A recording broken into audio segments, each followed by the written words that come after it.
বাগেরহাটে এসে যদি আপনি খানজান আলীর মাজারে না যান, তাহলে আপনি স্পর্শই করলেন না ইতিহাসের হৃদয়কে। আর গোপাল সাগর দিঘি এ যেন এক রহস্যময় বিশ্বাসে ঘেরা জলাশয়, যেখানে এখনো ঘুরে বেড়ায় কুমির।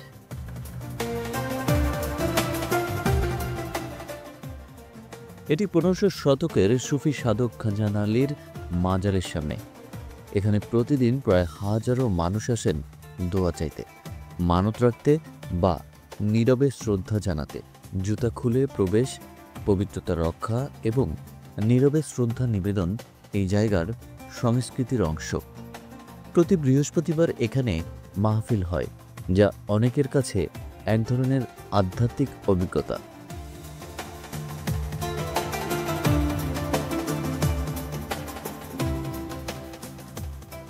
এই যে দিঘিটা দেখছেন, এটাই গোপাল সাগর দিঘি, যাকে বলা হয় খানজান আলীর দিঘি। খানজান আলী নিজ হাতে এই দিঘি খনন করেছিলেন। পুকুর নয়, বিশাল এক জলাধার এটি। এই দিঘির সবচেয়ে রহস্যময় দিক হচ্ছে এর কুমির। স্থানীয়দের বিশ্বাস, এই কুমিররা মাজারের রক্ষক। মানত পূরণের আশায় মানুষ মাছ বা মুরগি নিয়ে আসে এই কুমিরদের খাওয়াতে। কেউ কেউ বলে এই কুমিররা অলৌকিক, কখনো কারো ক্ষতি করে না। এখানে যে স্থানীয় মানুষরা রয়েছেন, তারা অনেকেই তাদের মতামত শেয়ার করেছেন।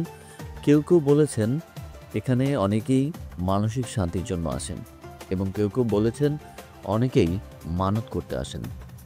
তবে এই যে মানসিক শান্তি বা মানত করতে আসা, এটা মূলত তাদের একটা বিশ্বাসের অবস্থান, এবং বিশ্বাসের যে জায়গাটা, সেই জায়গা থেকেই তারা কিন্তু এই কাজগুলো করে থাকেন।